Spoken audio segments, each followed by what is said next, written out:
90 minutes with mathematical. These are not the best of times for those of us involved in the business of sports, particularly since the exit of the Super Eagles from the 2026 World Cup. With the conclusion of the draws, was it last night? And most of us found Nigeria's name missing, and the name of a small country like Cape Verde and Ghana on it. It just shattered our spirits. The spirit of high expectations has now been completely extinguished by the failure of the Super Eagles to qualify for the World Cup. And to recover for some of us has appeared to be almost impossible. For the past 2 weeks, I have really not done much work. I have not even, on the eve of AFCON, I have not even been able to go out there and seek any kind of sponsorship to take me to AFCON 2025. And this is for the first time since I started going to AFCON in 1978. That's how bad the situation is. And many reasons have been adduced for this state of affairs, for the decline, particularly of the level and the standard of Nigerian football, what is happening to us, to our Super Eagles. So many people attribute it to administration, the leagues, the competitions we participate in, lack of facilities, coaches, grassroots sports, and so on and so forth. But why is it that it is at the same time that we have the largest number of footballers out of Africa, in Europe, or in fact all over the world, migrating all over the world? Why is it so? Of particular interest today is that we said it is the failure of the NFF, and I'm not talking of just this generation of NFF, to adapt to the world, a modern world of football, where robotics have taken over from artistry, where we are in a digital age that we have to embrace. And some of us have remained permanently glued to that analog mentality. We have somebody in the house this morning who will be taking us on that journey to enlighten us, to illuminate the path for us, to let us see what we have not seen before. And he is sitting there in his base in the United Kingdom. He hasn't slept since last night. The man is a traveler, he's a nomad, he's a digital business analyst, and I'm just intrigued by that title. He's a Nigerian and he's also British. Abiodun Ilori. Good morning, Abiodun. Good morning, sir. Good morning, Eagle FM fans, wherever we are around the world. And thanks for having me on this show this morning. Fantastic. Well, this morning's show is going to be simple and straightforward. As you can see, I'm sitting comfortably in my small shack in Lagos. I'm presenting the program from Lagos. But of course, we are reaching you from Eagle 7 Sports Radio broadcast studios in Wasimi, near Abeokuta, that idyllic setting where you must visit. That is the place you must visit. That's where we are presenting this morning's show from. But you can still reach us on telephone at a time when we invite you to call and ask your questions or pass your remarks. And of course, the telephone numbers have remained the same. Is 0700 2255 1037. And the second number is 081 27 82 8497. Let me repeat that first number because it's very simple. It's 0700 2255 1037. You'll be able to reach us on the show. There's no editorial this morning because for 2 weeks now, as I said, I have been hit by the pain the agony of missing out on going to the World Cup. And I've just been, my fire is in the process of being extinguished. My fire of, enthusiasm to even do business, because those of us who depend on sports to survive, once this happens, it's like a break. And it's tough for us to rise again from that ground level zero. Well, Abiodun, let's come to you, because me, I can't wait for this conversation. I don't know much myself. So let me admit before we even start that I have struggled through the years to join the new digital media space, business space. And it hasn't been easy for me. So I cannot blame anybody that is finding it difficult or afraid or intimidated or whatever that word is to join that world. So you worked in the NFF, or you worked with them, not that you worked as an employee. You worked with the NFF for several years. And at the end of it, you are not there anymore. And yet you carry this expertise that you'll be telling us about. But tell us about that, your relationship with the NFF through that period of time, and what you did and why you left, why you are not there anymore. Thank you very much. I really appreciate your time. And let me first say a very big thank you, sir, because I'm one of the ones who used to sneak out to the Liberty Stadium to watch Mathematical Segun Odegbami in Ibadan those days. And thank you. I ended up playing number 7 as well. Wow. It was all part of your inspiration, yourself, Mudashiru Babatunde Lawal, Besto Gedegbe, Kunle Awesu, etc., etc. I mean, I just want to say a very big thank you to you. I never knew a day like this would come, actually. In short, you were an Ibadan boy. Ibadan, limit to the core. Very good. Let's forget about British, whatever, but thank God for that time. So basically, when I joined NFF through an invitation from Mr. Amaju Pinnick and Mr. Olajire, and the whole idea was, let's try to digitize the Nigerian Football Federation, and let's focus on making people see our games, and then help us stabilize some of the things we couldn't do digitally. So, and I was on the Zero platform. I didn't know what was going on there, because before then I was doing a lot with UEFA, FIFA, just going around doing stuff for them, and then working for the government here in England. So when I got in there, the first thing I realized was that we didn't have anything. When I say nothing, I mean nothing. Nothing was working. Even the emails, their Google emails, got their emails from Google, and everything got locked up.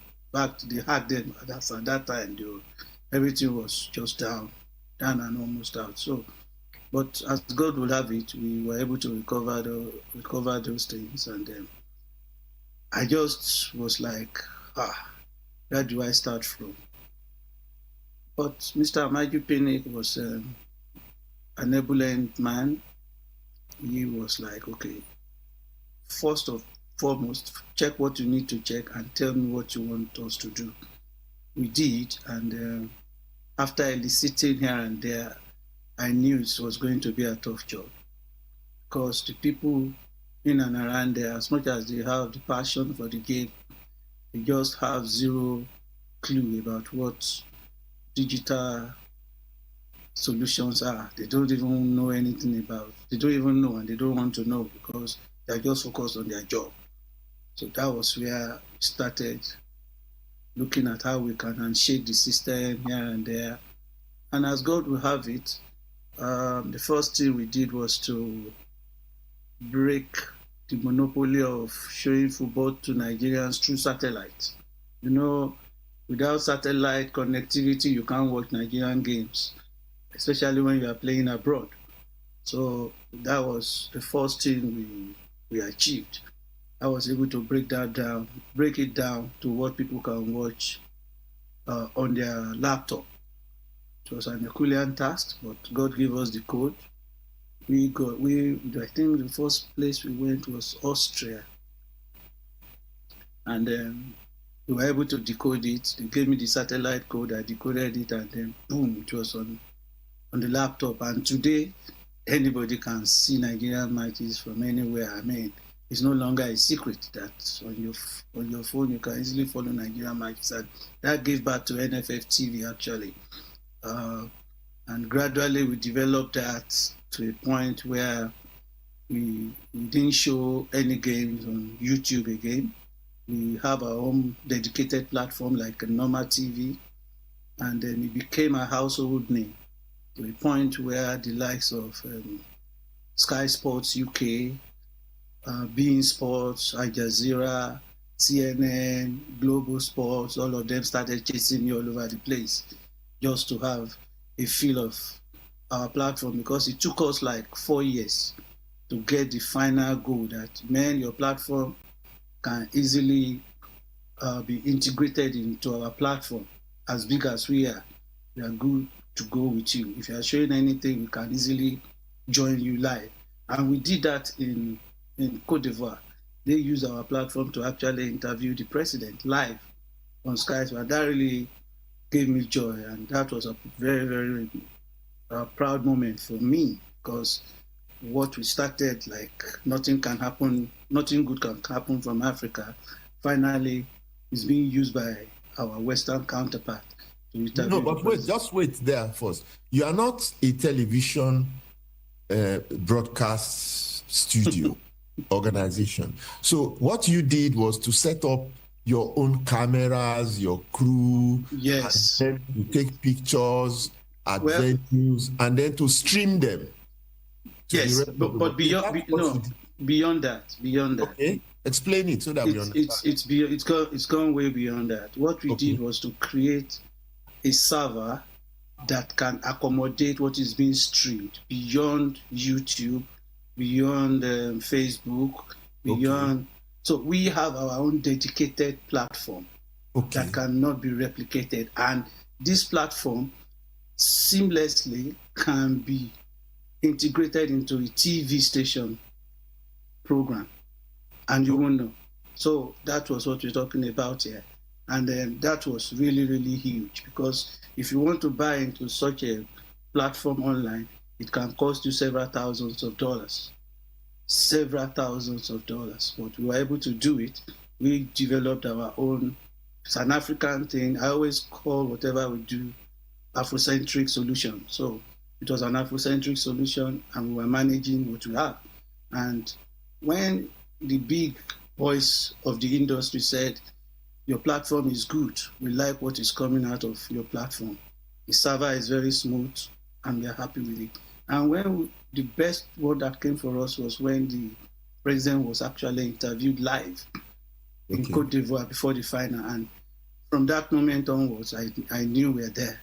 And then the only thing we were waiting for them was for the NFF to now come out and say, man, we got what we wanted. Everybody, how do we run this thing? Because this is our money-making channel. We got it, and we're there. The only challenge we were having then was games coming from Nigeria. Because almost all our stadiums in Nigeria lack digital infrastructure to cope with live streams that will be accepted internationally. I don't know if you understand what I mean. We lack those infrastructures in a big way. Yeah. I was disappointed with all the stadiums. In fact, I lost an equipment that cost me like $5,000, one of my switchers. So what we were trying to do then was to look for an equipment that can bypass all these hiccups we used to face from the Nigerian internet space and other stuff. And good thing, I was able to buy a satellite link, but unfortunately we will not even be able to use it before everything got to a halt in Nigeria. But the good thing is Had it been we continue to operate, I think we have a solution to that. So, but because we lack digital infrastructures, that really caused a lot of hiccups for me, because I didn't want to go and meet sponsors and will not be able to guarantee a smooth operation that will make me feel proud in front of my sponsors. You get what I mean? So that was what I was battling with before. Before we had that issue. So, and that was that on NFF TV. But let me just reiterate this. When you say I'm not a broadcaster and other stuff, in a way, I happen to go some training, serious training, to be honest with you, in broadcasting. I initially worked with NBC, Middle East Broadcasting Corporation here in England. I did a stint with BBC in 1994 here in England, and I did a lot of work in the area of broadcasting while doing stuff with UEFA, and I've done some stuff with Real Madrid TV.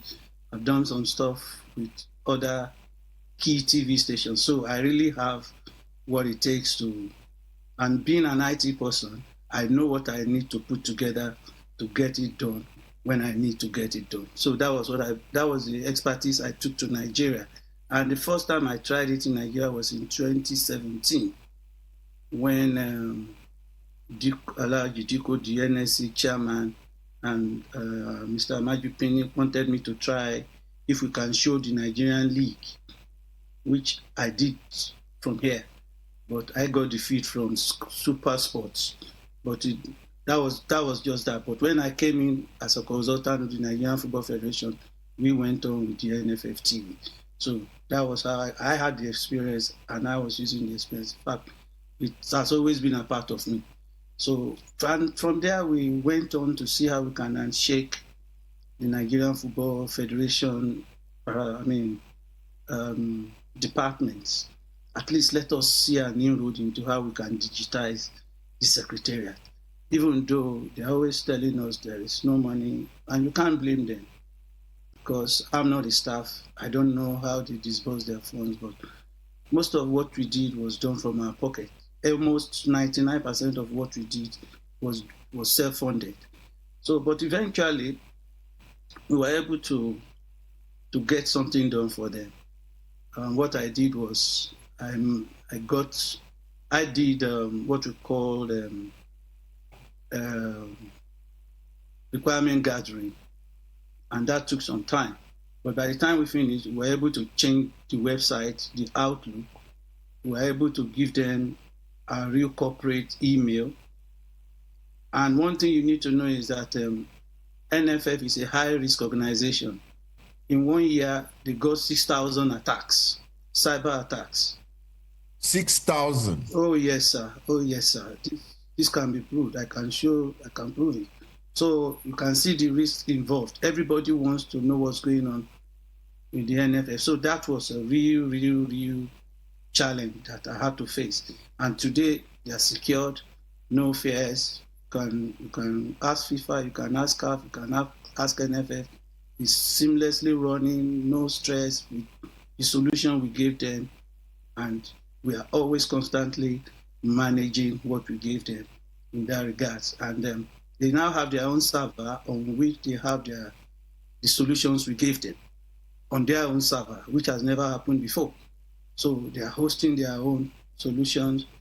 Their website is there, their email are there, their other files are there. So they are secured with that.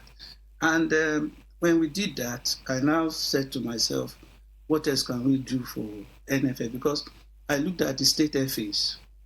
Nobody seems to know what they are doing in their states. I looked at the Nigerian players. Nobody seems to know what's happening to the Nigerian players. Is it not time we digitize all of these things? So that gave birth to my NFF info. My NFF info, I think, is a solution NSC is actually looking for. My NFF info will tell you the story of if you're an amateur, how you started your football career, when you moved to the clubs, how you move your clubs, your football CV is what is there. That is your football data lifestyle. And that will now give you your FIFA ID. When you get your FIFA ID, you can still apply for your international player license through that my info. And in that same my NFF info, we have what we call scout log. All scouting project or program in Nigeria must be registered. If you are a scout and you want to go about your scouting, whether you are local or international, you must interact with that solution. Register there, with the state FA. Once you register with the state FA, it comes up on that platform. And from there, you pay what you need to pay. Everybody will see what you've done, the number of players you actually picked, where you took them to, how well they are settled, and the history of those players goes straight into the file of the players automatically. The players will interact with it and get some stuff done. The referees have their column, their space there. The coaches have their space there. Match commissioners have their space there. Players have their space there.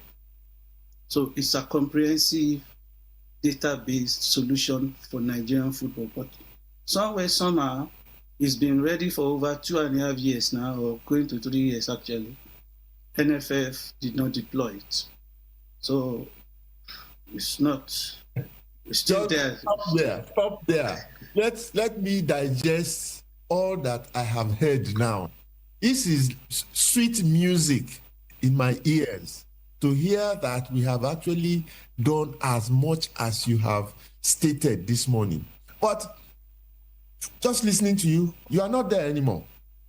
Well, I'm not there, but my company still manages. What's your relationship now with the NFF? I'm very good with the NFF because, it's all about vision and objectives.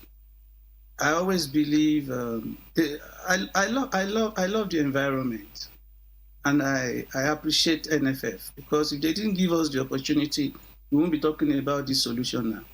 But I sincerely believe the solution. Let me tell you this: the solution was built for free. Wow! And that solution, I can tell you this, sir. I can showcase it to Nigerians. I can display the whole thing to Nigerians. That solution took me to South Africa and Morocco. How? Why? Because South Africa have the best football database system in Africa. And when I discovered that, I put in my nose. I want to know how and what they are doing with it, how they got it done, what are the requirements they gathered to get to that level. So I engaged the coach who runs a club in South Africa. We paid for all of these things. We paid good money to gather all these informations. And when I got the keys, I was able to run through the back end and all that stuff. And I said, okay, fine, we can do this. I went to Morocco. You know Morocco very well. They have two sound. I got the wind of what they did as well. And I said, okay, Nigeria, here we come. Let's develop our own. So we built on what they have. We built on what they have. And I can say, had it been we deployed what we have, it would have been a shock or a shocker to the rest of African football community. Why? Because what they least expect to see on that solution, they will just be shocked that they're there. And that will have solved the problem of NFF having a blank relationship with the state FAs, because the state FAs will have automatically been integrated into NFF activities, and people will have been seeing their activities on their website easily. So when they play any match, it will be recorded there. If any scouting program comes, it will be there. Everything that is going on in the states will be there, and the credit goes to the state FAs. All the clubs, all the players, amateur, professionals, coaches, academies, everything. I mean, I'm not joking about this. This is something I can showcase anytime you want it. So It's no stories. We built on what the best of in Africa. Why was this not deployed? Why have we not deployed this? Well, to be honest with you, Uncle, I will say, number one, it's like the leadership of NFF have a different vision, and they have a different ideology of how they want to run the secretariat.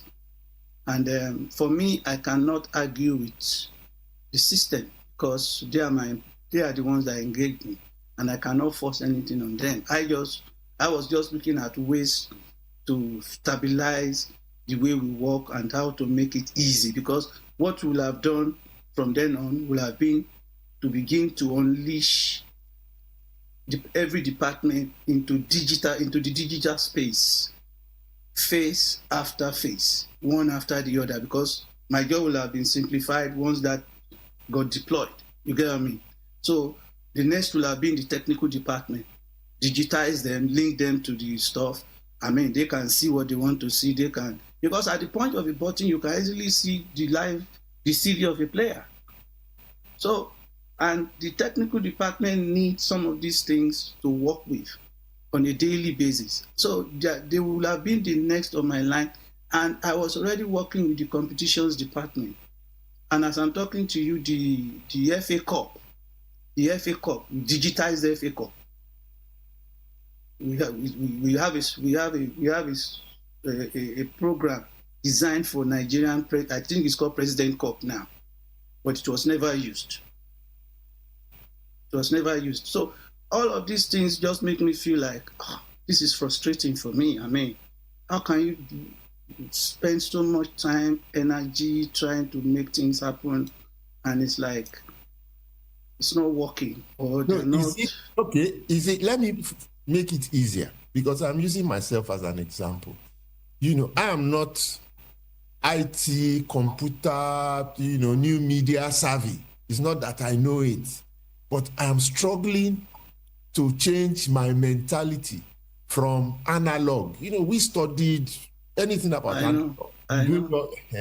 We are so used to it and so comfortable within that our space. Exactly, yes. But to now be thinking of digital, to be thinking of all that you have stated now, that conversion from analog to digital is a huge gulf. Yes. Psychologically, we need to bridge. That is the gap. That's the problem. They are afraid to do it. Yeah, actually. They don't know the consequences of doing it. They don't even see the end of it. They don't understand. It's education, really, isn't it? Yes, I think what actually happened was that as much as the leadership really loves some of these things, they really can't see the importance. They can't grasp it. Yes, that what about the club in one village? How would they? And I told them all of these things would have been easy for us to deploy with simple training. Number one, your staff need to be trained and retrained. They need to have a hand on some of these things. So once they grasp it, the clubs are the easiest. I mean, they send players abroad, they sell players. How do they manage to sell those players? The contract was not written in Hausa language or Yoruba language. It was written in English. So it's all about interaction and being able to believe in what you got for free. Because I believe if Nigeria were to go out to get those programs done, we'll be talking of some good thousands of dollars. Very good money will be paid for it, because they are not cheap. So I just believe, well, maybe it's because they got it the way it came. You have someone who just did it. Free of charge. So it's like I just realized these people don't know the importance of what we are talking about here, because it came just for free, and I'm happy. But I still believe that once the leadership grasps, because don't let me lie to you, I work closely with them, and I know there are people that really want to get into the groove of things.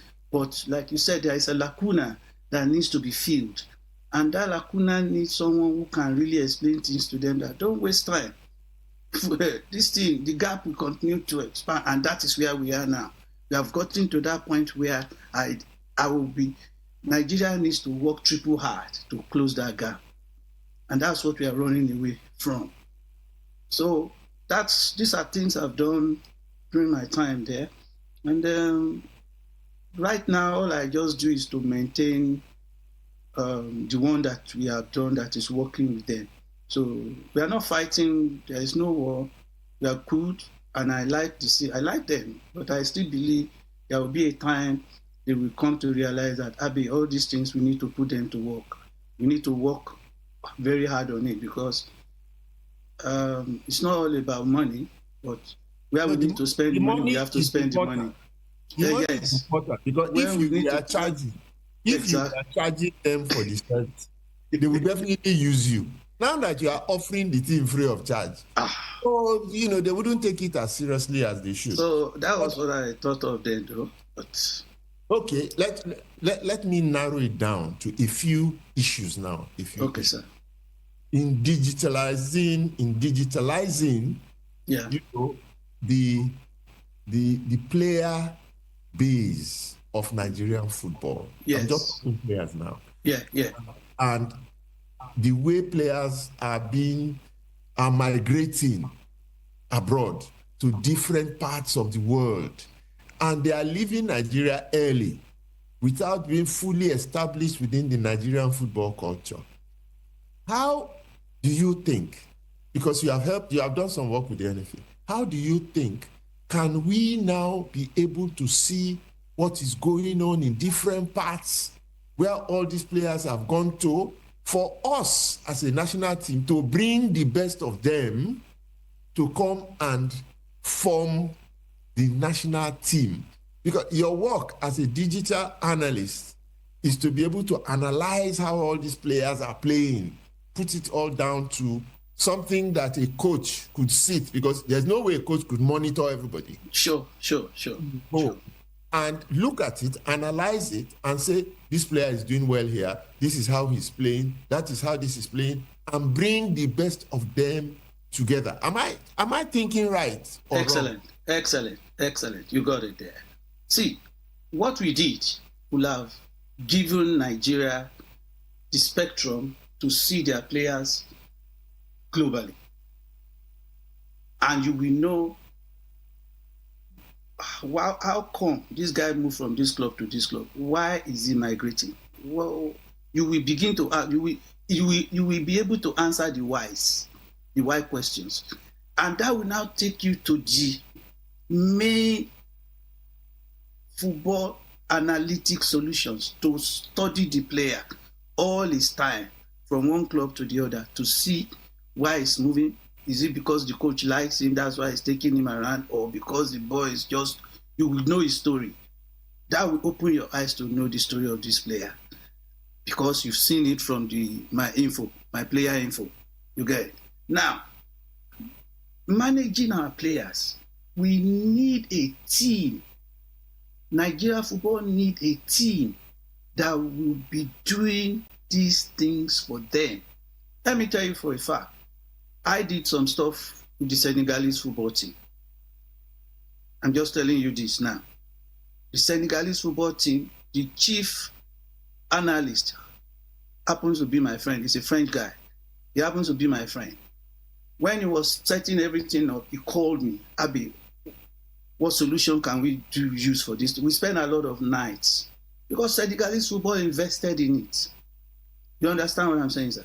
Mm-hmm. The Senegalese football invested heavily in it. And what we ended up doing was to come with a solution that will that narrows down the kind of player that fits into his style of play, what he was trying to introduce to the Senegalese team. So the solution narrow it down to the kind of player that can fit into the culture he wants to bring in. See, there is something about football identity. We don't have it anymore in Nigeria. Whoever is scouting for Nigeria, whatever plans we have, we've lost our football identity. You know, during your time, you play power football, 4-2-4 majorly, and everybody expects that to be the kind of formation Nigeria will come with. So you might have to work very hard to cope with the speed of the wingers. That's our football identity there. We rely on the wings because you can take players on, you can do all sorts of things, and we have the midfield that can spray the ball to you the way you want it. Like Buddha Shiru knows where you are. We even closing his eye knows what. So it's a football identity. It's an identity. During the time of J.J. Okocha and Kanu Wako, Rashidi Yekini, we know we have people who can hold the ball and do all sorts of things with the ball in the middle. And they have the kind of striker who can finish. It's another identity. So, but in this present day and time, we don't have such identity. What we have are just players who have their football club identity, not a national identity, because our football have no character that can give us that identity. I don't know if I'm making any sense to you, Absolutely. sir. Absolutely. I understand. So for me, if I want to look at your team, the first thing I will look at is what is the main rock of this team? What is their philosophy? What makes this team tick? You look at the English national team, we all know what makes the English team tick. Because we know the kind of players you will see on the pitch, and the kind of formation you will see, and the kind of football they will display for you on the pitch of play. It's not about they are on form or they are not in form. No. That's another thing entirely. So when we don't see the identity, it becomes very difficult to narrow the team down. So when I look at our national team, even though I have nothing to do with helping them to do that, I just look at it and shake my head at times that, we have issues. This is serious. But good a thing, people like the former coach of the female national team, Waldrum discovered me. He sensed that I know this thing a lot.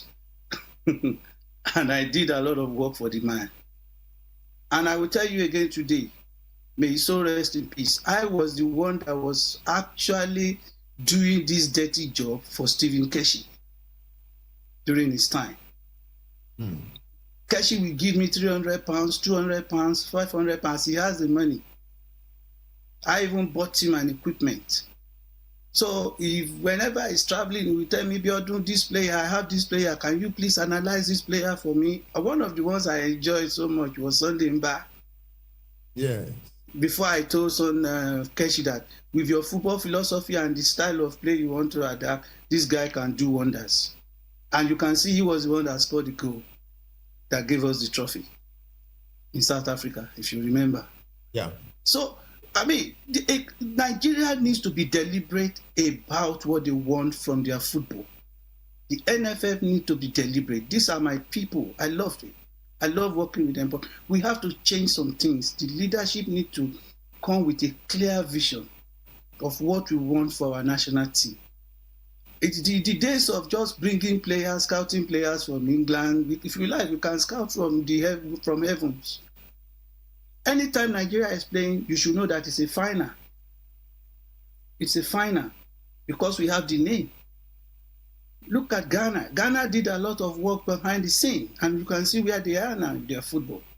I worked briefly with Partey.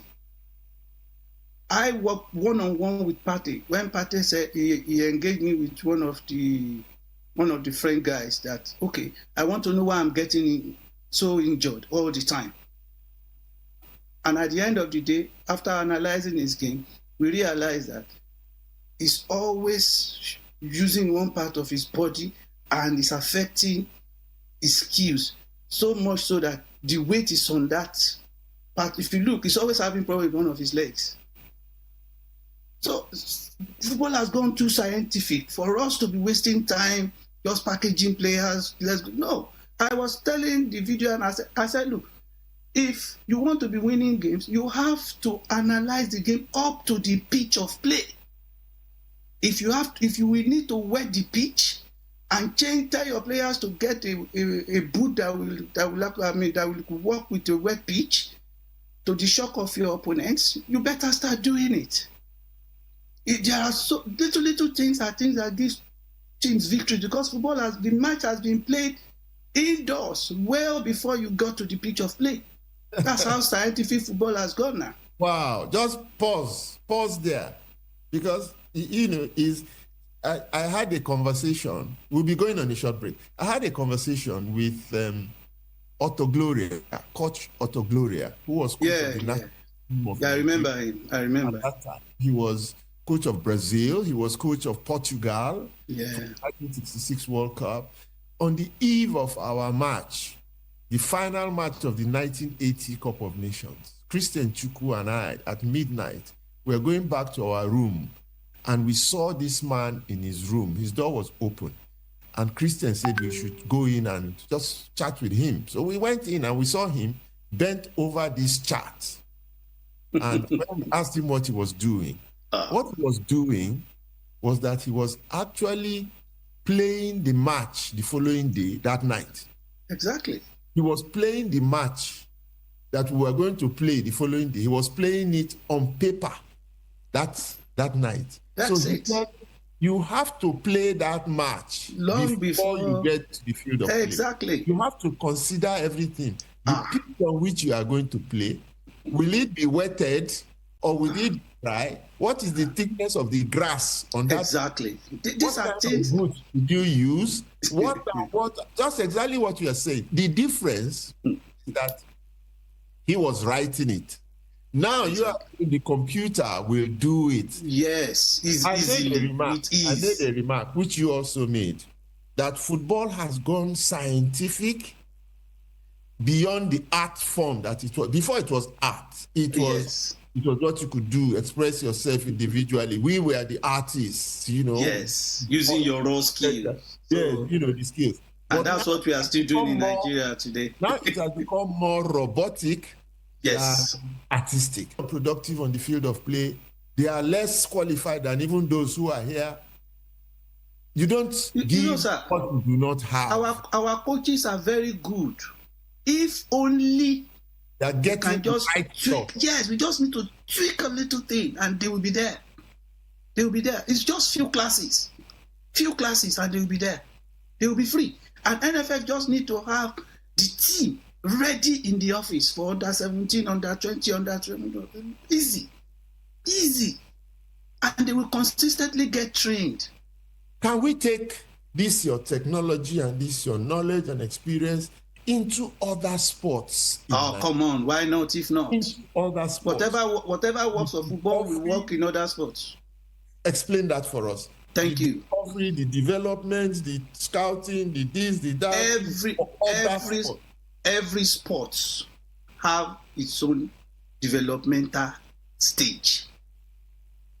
And it's the same technology. The only thing that is different there is that how you play that event. Yes. If it's tennis, they will show you how you do your hands, how you maneuver, how you cheat, how you can make cheating. Everything is there. So whatever works for football can be used in other sports. But this time, it will be tailored to that particular sporting event. And that's just it. The only thing we need to do is to be deliberate about changing our mentality and be ready to do the right thing to reposition our sport. We should forget about who know who here. We should just be deliberate about that. Was what Morocco did. Morocco was deliberate about changing the philosophy and identity of their football. And they did it on and off the pitch. And that's why they are where they are today. Our players will have more work if they can get better. They can be enhanced. Their football mentality, their football philosophy, their football intelligence can be enhanced before they leave Nigeria. And the only way we can do that is that we need to change their orientation. We need to change their mentality. They need to know that through properly instituted academies. Of course. Properly run academies that Yes. are institutions that Yes. have curriculum, that have programs. For example, this Uncle Inikene, Raymond Stars owner. Yes, he's doing a fantastic job. He took me around his facilities. I was wowed. Have you come to the Segun Odegwami? I've not been there. I've not been there. You are missing. And I will be happy to see what you have when I come in January. Okay. Because these days, what I do these days is just to advise and help teams develop solutions that can help them solve their problems. And out of anger, I initially said I don't want to do anything with Nigeria again because you're just like an orphan in your own environment. You're just like an orphan. In Morocco, when I went to Rabat recently, the national team was actually talking to me. The national team was actually talking to me that, please, can we have you? Can you join? And I just wave it that just Africa is Africa. Just let me continue with whatever I'm doing, where I'm getting my small points to take care of my family. Because it can be very, very belittling. It can be very, very belittling when you experience some of the things because you just feel like, man, do you need all this? But Africa is our continent. We just have to help our continent. Okay. We've been having this conversation with Abiodun Ilori, based in the United Kingdom. He's a digital business analyst. He's been working with the Nigeria Football Federation for a couple of years. He's an internationally recognized digital analyst, and he's giving us invaluable information this morning. You can join us in the conversation wherever you are in the world. Let me try and see if I can let you have the telephone numbers now. It's 0700 22 55 1037 07 00 22 55 1037, and the second number is 081 27 82 8497. Call either of those two numbers. Of course, you have to start with the international dialing code, and we may be able to take one or two calls so you can make your own contributions as we start drawing close to the end of our conversation. But this morning has been truly, truly enlightening. I have learned so much just listening to Abby. So let me go to, what has been on my mind now. Is the situation, you told me that the situation is not too bad, that it is redeemable. We can still save Nigerian football. And you made some statements that, look, if we don't change, the business will not grow in Nigeria.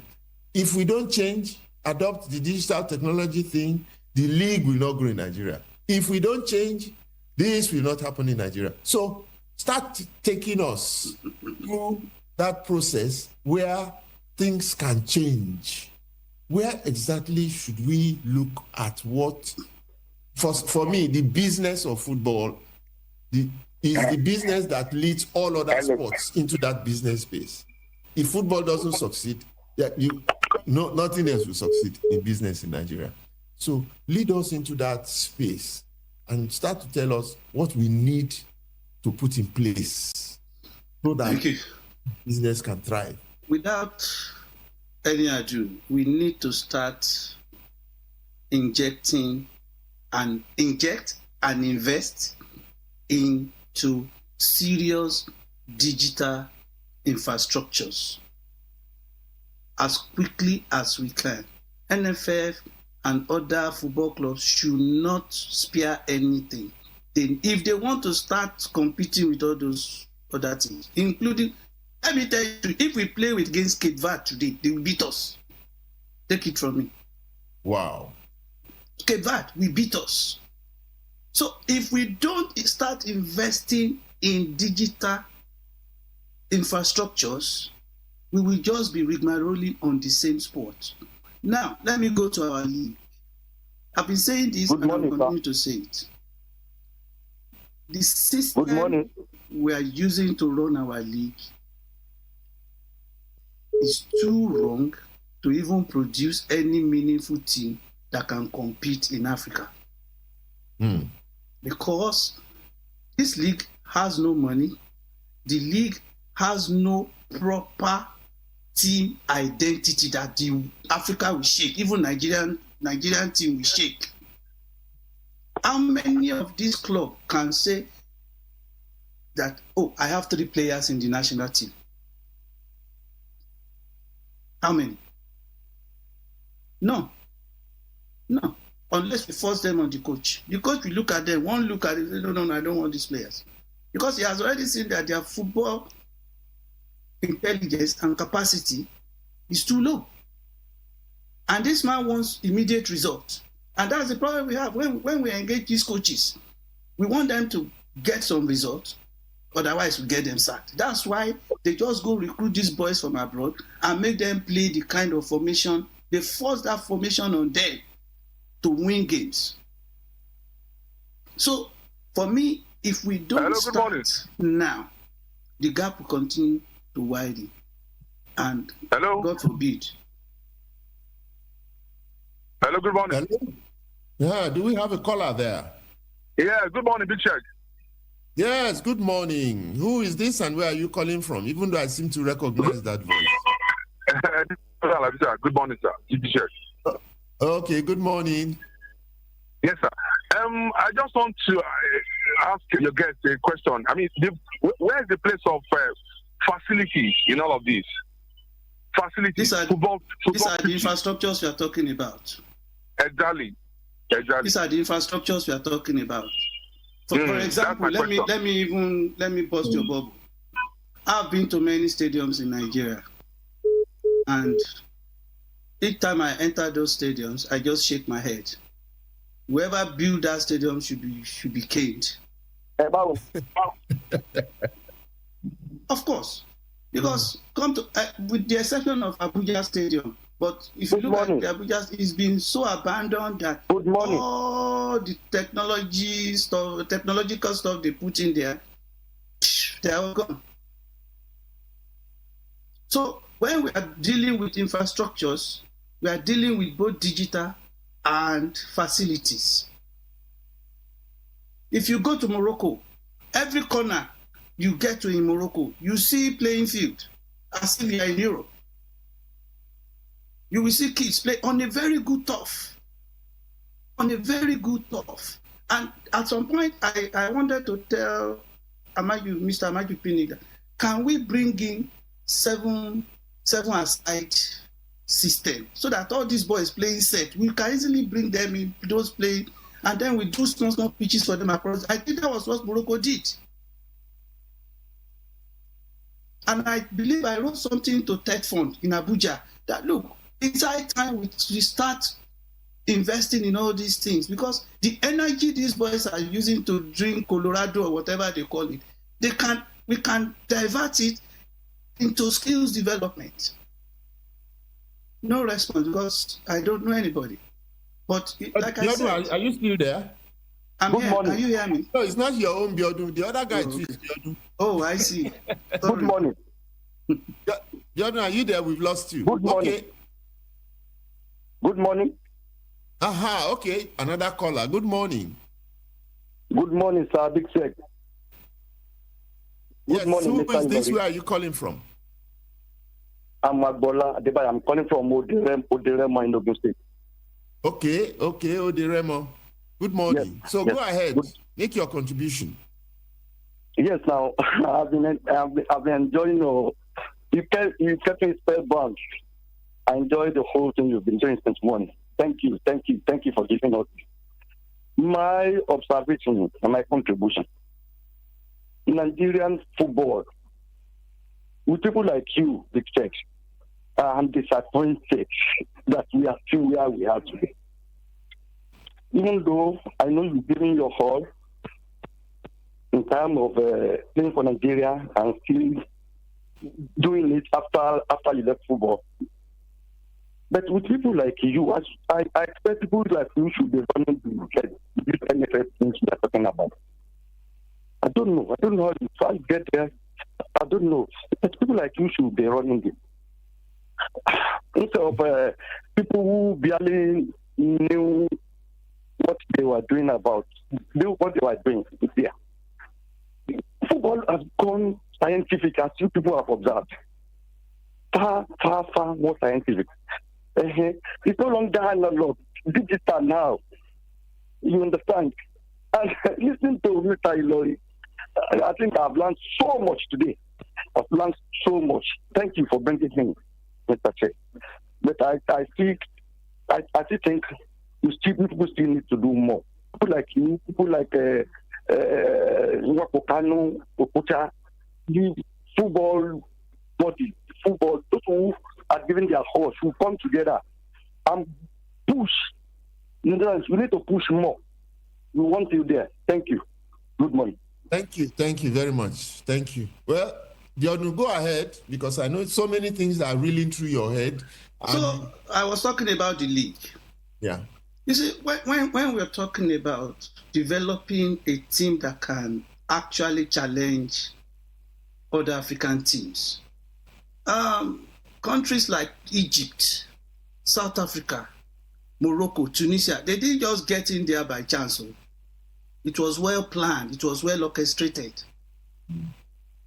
And in Nigeria, we don't have such. How can we say we have 20 league teams? Come on, which teams? Which teams? Where are they? Look, if we want to build a structure that can challenge Africa, means we will do times 2 what those countries are doing right now. We have the legs, but not the way we are running it. These players are just too raw. They are raw gold that we are sending out to play against refined gold. So, number one, there must be well-planned professional template. If the only way we can have a good team that will represent us is to go regional, have a regional league, and I can give them few templates. If we have to go regional and then begin to sieve and see with a strong competition, you will even see that at the end of the day, we will begin to see referees that will be called by a CAF. Don't remind us that at the next AFCON, no referees. No one Nigerian. no single referee.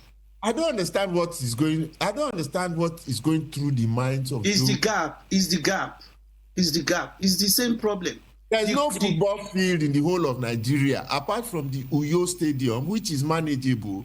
There's no football field, not one, that I would approve for use. Not one in the whole country.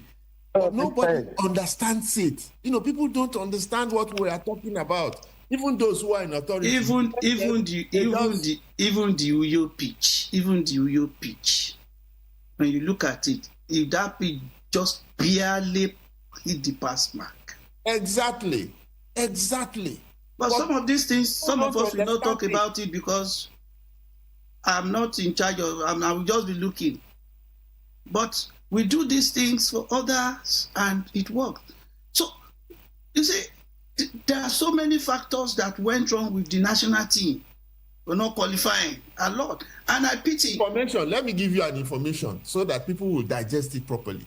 You see, we are saying that we don't have a pitch in Nigeria. Do you know that the Liberty Stadium pitch, that was built in the late 60s, that was destroyed by our own people in 1995, that field was as good then as the best pitches in the world today. Just to say that it has happened in Nigeria before. Liberty of course, we all know. The National Stadium in Surulere. No, that did not have an excellent pitch. Really. No, I'm just saying the qualities. We had it before. It is possible. We grew up on that, and we use that as a standard. And people don't understand. They gave the pitch of the National Stadium in Abuja to somebody that had destroyed all Nigerian pitches. And when we raised the issue, look, we can't. Did you know that the guy that built the pitch in Garua in Cameroon, that stadium in Garua, he happens to be my friend. When he was telling me how it came about, the grass is going to use, all of this happened in Cameroon. He's a French guy. Because I speak French, so I can easily relate. I was able to interact with all those. And for how much? Despite the padding and other stuff. But that's not what we are here to discuss. You see, I once told one of my top guys at the secretary, I said, football is a project. Every match is a project. And that project, we move from pitch to the dressing room, whatever you need to touch until you get your victory. That's when you pass the project. But we have our own vision. And like I said, it's all about vision and objectives. So let me get back to what you asked me. So if we don't develop our football ideologies, our football philosophies, which will now give us our footballing identity, we are just joking. So the league we said we are having will continue to produce very dodgy results that will depress Nigerians. And that's why we kept failing, our chanting kept failing. So until we become deliberate to say, okay, fine, we want to have 4 teams, and we have 4 pitches of high standard. For now, only Ogasionamen's facilities and 1 or 2 can be ticked. Those are the 2. That's the only one I can tick for now, because that man really tried. When he showed me the 4 pitches, I'm like, you mean, Egmont, you really tried, sir? So we need to be deliberate about it. We are not doing anybody any favor. It's our future, because football is the opium that has binded us together in Nigeria. So if the Secretariat and the NSC feel like, okay, how do we start? Where do we unshake these problems? How do we start digging these gutters? I was fortunate to be called in when the bill for the NSC was being prepared. The Senate House called me, actually. I can send you the video. And I was the one that raised the digital stuff to them. And I was lucky I was brought into the committee of 3 that did the whole thing for the Senate. But that was the last we had until they said Ogadiko will be the chairman. And I was happy. So the NSC need to know what they want. They need to have a philosophy that will define their roles. Because it's not about NFF now. It's about the commission knowing what to do, what they want to do, and how to start the work. By now, I was expecting that 1 or 2 major projects will have commenced. 1 or 2 major stuff will have commenced that will show the people that this is where we are going. We don't want, for example, I expect that the Abuja Stadium or something will have been, they will have announced something, because I believe they were prepared for this job. But up till now, we are still waiting, and we are praying for them. We are praying for them, because these are people I know very well, and I love them. I love them. They are my brothers. So for someone like me, I want to see those changes. And then for our league, I will tell your guys there, please, please, and please, check the formula of the league you are running. The current formula is what French people call faux pas, kojo. It will never produce anything for us in Nigeria. Because 20 teams, out of the 20 teams, only one can be, we can only say only one is well funded. Others will have to rely on government. Any team that is relying on government, how do you expect sincerity from such teams? Government football club? No.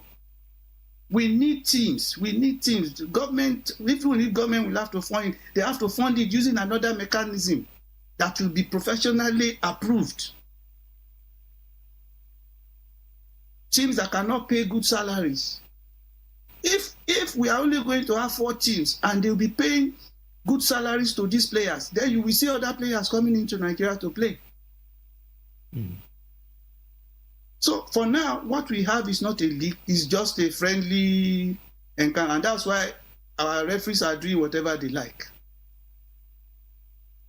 Our referees need to understand the modus operandi of what goes on, what transpires in today's football. And practice, charity begins at home.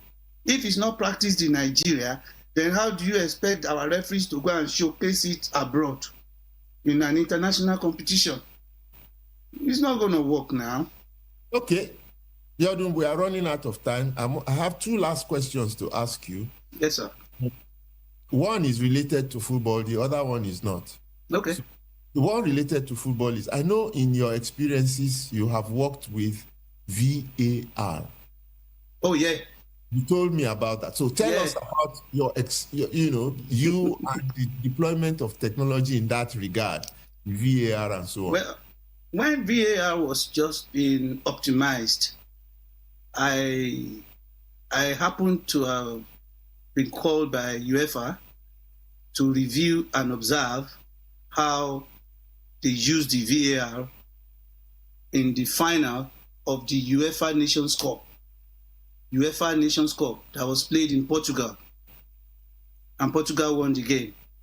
And it's not different. And for us in Africa, I think it's high time we cherish what we have. I must be honest now. It's high time we begin to think deep. It's high time we begin to test our own brain. It's high time we begin to challenge ourselves. It's high time we begin to have self-belief. It's high time we begin to have the spirit of we can do it, we can get it done. Yes, you're not going to get it right the first time. You're not going to get it right the second time. But by the time you keep trying it, you just realize that you're getting there until you get it. Because let me tell you, that technology is expensive, very, very expensive.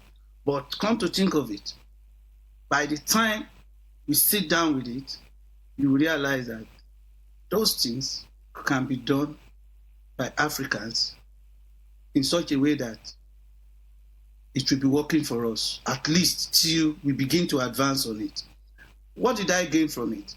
Well, the first thing I realized was that it has its own level of concentration, those managing it. The training, the level of concentration is such that you can't afford to make a mistake. If you make one mistake, the whole world will come on you. And your decision must be accurate, because it is your decision and that we want to convince or not convince the referee. You are the one that will say, no, that's a foul, and you must understand the rules of the game inside out. So for me, as a technical person, I was only looking at how the technology was soldered together using virtual relationship, sending information, and the speed of the information that's being sent from the goalpost to where from the pitch, and the cameras that are sending the information. And I realized that this is not a very difficult thing. This is not a very, very difficult thing.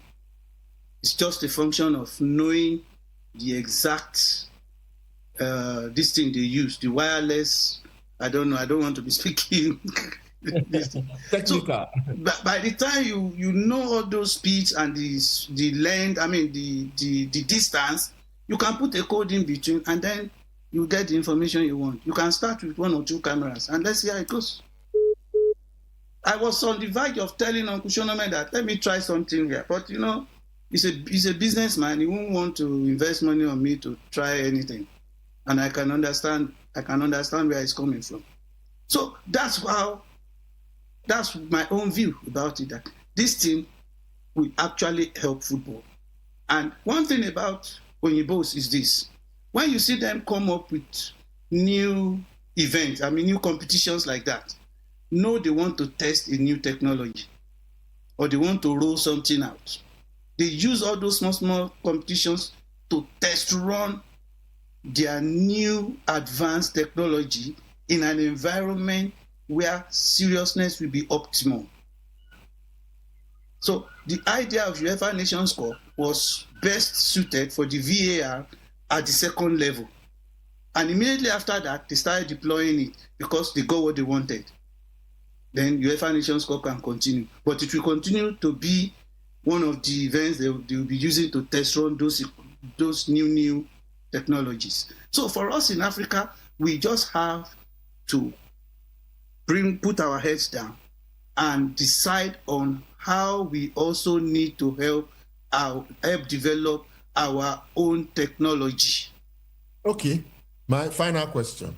Yes, sir. I was going to ask a question outside of sports, but let me come back to asking it in sports. Many years ago, I was the head of a committee, and I dreamt up this idea to have data on all prospective sports people in all established institutions in the country, apart from primary school level. Secondary school level, all secondary schools in Nigeria, all colleges of education, all colleges of technology, all universities, all academies, everybody in one data pool. That's easy. You see, we designed it at that time. Okay. With the concept, yes. And we got a bank to actually listen, and in less than 10 minutes, they said, this one is a winner. And they were willing to fund it for us to be able to keep that data. Data, yes. And once you are in that data, there are certain things you will enjoy throughout your playing career. But we can't go into those details. But how possible is that to be achieved now? This was many years ago when I did not have any idea of this, your digitalization. Thank you. I forgot to tell you. Every secondary school in we Nigeria, have something similar to that. I have something similar, which I designed for Nigerian football. Please give it to me. Give it to me. I forgot completely. It's called Fans Connect. It's a Fans Connect hub. Okay. And I designed that to give values to NFF's partners and sponsors. So, and again, to find a solution to the multiple fans, NFF fans, I don't know what they call themselves, supporters clubs that we have. That, okay, this solution can bring all of them together. And NFF will not have any issues. You can own your own supporters club under that fans hub. And once you are registered, you will be classified. I can show you all of these things I'm telling you. I can show you and show you everything. Everything. So we have gold status, silver status, bronze status, and depending on your level of careerability on that hub, you will have access to a certain percentage of whatever those partners are selling. And you will now come up with a card, like an ATM card, which we use to buy you will get it from NFF, to be NFF and their partners, and you can spend it. You just put money in it, and you can purchase from those partners. We were ready to meet with those partners. They will give us what they are saying. We design everything for them. And it's like it will just solve the... So when it comes to data, in fact, data, what you did those days is even so easy to do now. It's so easy to do now. A secondary school boy can even design that now. That's how easy it is now. Oh yes, because what we are fun of me. what, no. That is You okay. you did very well. What we are talking about now, what we have done before, they are automated. But by the special grace of God, my team and I, we have advanced into AI. So whatever I've done for NFF, then that is not being used, is now obsolete. Wow. It's now obsolete. So if I have to update it now, it has to be AI enabled, because that's the language I'm speaking now with my team. So it has to be AI enabled so that Nigerians will have easy access to get their information by just talking. I will give it a language, I will train it with some languages, and they just interact with it like they are dealing with ChatGPT or Brock. So that's where we are. That's where we are now. But we need that trust, we need that support, and they need to pamper us, because that's the joy of we technical people. Abiodun Ilori, don't worry. They have heard you today. Nigerians have seen you today. I have listened to you today. You have illuminated the path for so many of us today. And you shall be pampered. You shall be pampered. No, I want my boys to be pampered. I want my team to be pampered. Yes, when I say you, I'm not talking of just you. You, your people, the national team players, everybody that is within that space will be pampered. I want to, on behalf of all Nigerians, in fact, on behalf of all Africans, thank you for the work, the great work that you have been doing. And we wish you the best as you lead us into the 24th century, not 22nd century, because you guys are way ahead with your AI and so on and so forth. And I look personally forward to meeting with you very soon when you visit. And on that note, I'd like to thank all those that were part of this morning's program. And join us again next week, Saturday, on Eagle 7 Sports Radio, when we'll be bringing you another great personality. But for today, it's been Abiodun Ilori in England. Thank you, and have a good day. Bye-bye. Thank you very much, sir. Bye, guys.